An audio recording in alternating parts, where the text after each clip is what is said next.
বন্ধুগণ, আপনারা জানেন যে গতকাল আমাদের সহযোদ্ধা শরীফ ওসমান হাদী শাহাদাত বরণ করেছেন। পুরো বাংলাদেশের মানুষ আজ শোকাহত এবং তারা শরীফ ওসমান হাদীকে যারা হত্যা করেছে তাদের বিচার চায়। আমরাও এই বিচার চাই এবং আমরা ইতিমধ্যেই দাবি করেছি যত দ্রুত সম্ভব শরীফ ওসমান হাদীকে যারা গুলি করে হত্যা করেছে তাদেরকে বাংলাদেশের কাছে হস্তান্তর করতে হবে এবং তাদের বিচার নিশ্চিত করতে হবে এবং এই ধরনের ঘটনা যেন আর কখনোই না ঘটে সেটা সরকারকে অবশ্যই নিশ্চিত করতে হবে। একই সাথে আমরা দেখেছি আজ সারা দেশে মানুষ ওসমান হাদীর জন্য নেমে এসেছে।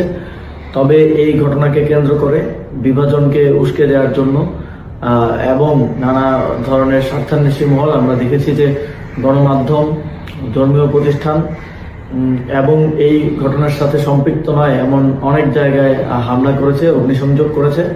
আমরা স্পষ্টভাবেই এর বিরুদ্ধে আমাদের অবস্থান ব্যক্ত করেছি এবং আমরা শঙ্কা করছি যে এই ঘটনাকে এবং এই আন্দোলনকে বিতর্কিত করার জন্য, প্রশ্নবিদ্ধ করার জন্য, জুলাই গণঅভ্যুত্থানকে ব্যর্থ প্রমাণের জন্য আজও বিভিন্ন স্থানে হামলার এবং বিভিন্ন স্থানে ভ্যান্ডালিজম করার এক ধরনের পরিকল্পনা রয়েছে।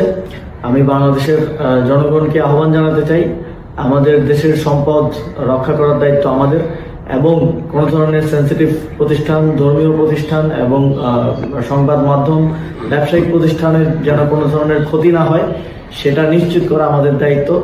আগামীকাল এই ধরনের সকল প্রতিষ্ঠানকে নিরাপত্তা দেওয়ার জন্য সবাই সতর্ক থাকবেন এবং অবশ্যই সতর্ক থাকবেন যেন আপনার আমার প্রতিবাদ মিছিল, ন্যায় বিচার চাওয়ার জন্য যে মিছিল, সেই মিছিলকে কেউ ভিন্ন দিকে ডাইভার্ট করতে না পারে, সেই মিছিল থেকে কেউ কোনো ধরনের অনাকাঙ্ক্ষিত পরিস্থিতি সৃষ্টি করতে না পারে।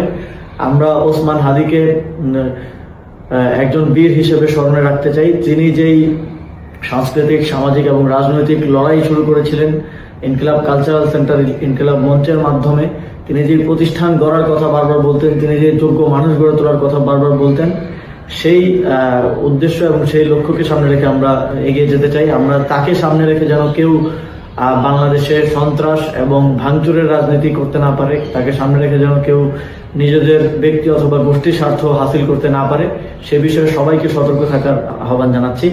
ধন্যবাদ সবাইকে।